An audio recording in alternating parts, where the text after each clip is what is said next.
হঠাৎ বৃষ্টি ও পাহাড়ি ঢলে সর্বশেষ খবর জানাতে খাগড়াছড়ি থেকে আমাদের সাথে যুক্ত হচ্ছেন সহকর্মী রূপায়ণ তালুকদার।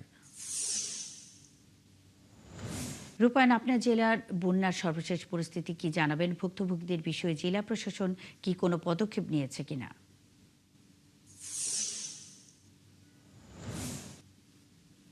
হ্যাঁ, মুন্নি, আপনি যেমনটি বলছিলেন, গত শুক্রবার রাতে হঠাৎ করে আকস্মিক বৃষ্টি এবং পাহাড়ি ঢলের কারণে খাগড়াছড়ির যে নিম্নাঞ্চলগুলো প্লাবিত হয়েছিল, সেই হঠাৎ বৃষ্টির কারণে প্লাবিত হওয়ার কারণে মানুষ, এখানকার নিম্নাঞ্চলের মানুষ খুবই বিপাকে পড়েছিলেন।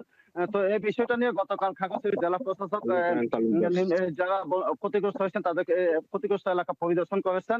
তবে তিনি যে বিষয়টি জানিয়েছিলেন, যারা আশ্রয় কেন্দ্রে আশ্রয় নিয়েছেন তাদেরকে শুকনো খাবার এবং অন্যান্য সুবিধার ব্যবস্থা করবেন বলে তিনি আমাদেরকে গতকাল পরিদর্শনকালীন তিনি আমাদেরকে জানিয়েছেন।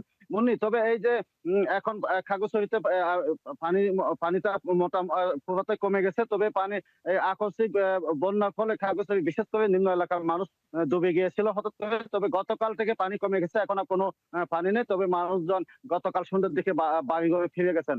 মুন্নি, আমি এখানকার যারা ক্ষতিগ্রস্ত নিম্ন এলাকার মানুষ, তাদের সাথে আমি কথা বলেছি। এই এই আকস্মিক বন্যার ফলে বা নিম্নাঞ্চল প্লাবিত হওয়ার ফলে এখানকার যে নিচু এলাকার যে সবজি ক্ষেতগুলো আছে, সেই সব সবজি ক্ষেতগুলো পরে কিছুটা ক্ষতিগ্রস্ত হয়েছে। তবে বন্যি, এই বিষয়টা নিয়ে আমি ঠিক কি পরিমাণ যে ফসলের যে অর্থাৎ ক্ষতি হয়েছে, সেই বিষয়টা নিয়ে আমি কৃষি বিভাগের সাথে কথা বলতে চেয়েছিলাম, কিন্তু কৃষি বিভাগের হঠাৎ করে তারা কি পরিমাণ নিম্ন এলাকা ফসলের জমি বা এই যে সবজি ক্ষেত ক্ষতি হয়েছে তারা আমাকে জানাতে পারেননি। বন্যি, এই ছিল সর্বশেষ খাগড়াছড়ি।